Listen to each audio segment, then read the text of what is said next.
Utawala wa Rais Donald Trump wa Marekani umechukua hatua kali dhidi ya chuo kikuu cha Harvard kwa kukizuia chuo hicho kikongwe cha nchini Marekani kuandikisha wanafunzi wa kimataifa.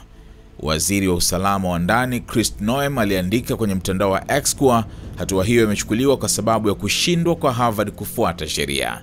Hili liwe onyo kwa vyuo vikuu vyote na taasisi za elimu nchini Marekani, iliandika. Kwa upande wake, Harvard imelaani vikali hatua hiyo, ikiitaja kuwa ni kinyume cha sheria na inaolenga kulipiza kisasi. Tumejitoa kikamilifu kuhakikisha Harvard inaendelea kuwapokea wanafunzi na watafiti wa kimataifa kutoka zaidi ya nchi 140 duniani ambao hutajirisha chuo hiki na taifa hili kwa kiasi kikubwa, ilisema taarifa chuo hicho. Hatua hii ya kulipiza inatishia kusababisha madhara makubwa kwa jamii ya Harvard na taifa kwa ujumla, na inahatarisha dhamira ya kitaaluma na utafiti ya chuo. Kulingana na takwimu za chuo, zaidi ya wanafunzi 6,700 wa kimataifa walikuwa wamesajiliwa Harvard katika mwaka wa masomo mwaka jana, wakiwakilisha 27% ya idadi ya wanafunzi wote. Sasa nafasi yao inasalia njia panda.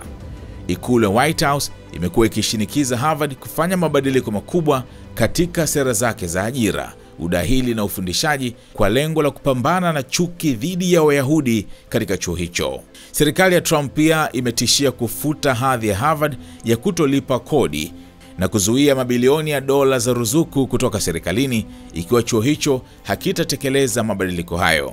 Harvard ilieleza kuwa tayari imechukua hatua mbalimbali kupambana na chuki dhidi ya Wayahudi na kwamba madai hayo ni jaribio la kudhibiti uhuru wa kielimu ndani ya chuo hicho. Katika barua yake Alhamisi, Waziri Noem alieleza kuwa Harvard italazimika kufuata masharti kadhaa ili kupata nafasi ya kurejeshewa uwezo wa kuandikisha wanafunzi wa kimataifa.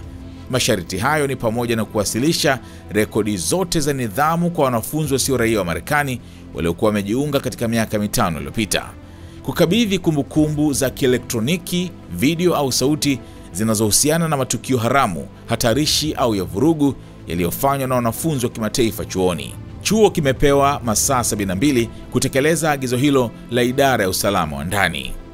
Tangu aingie madarakani, Rais Trump ameendeleza juhudi za kupunguza kwa kiasi kikubwa idadi ya wanafunzi wa kimataifa nchini Marekani, hatua iliyosababisha sintofahamu na migogoro katika vyuo vikuu mbalimbali na kusababisha wimbi la kesi mahakamani.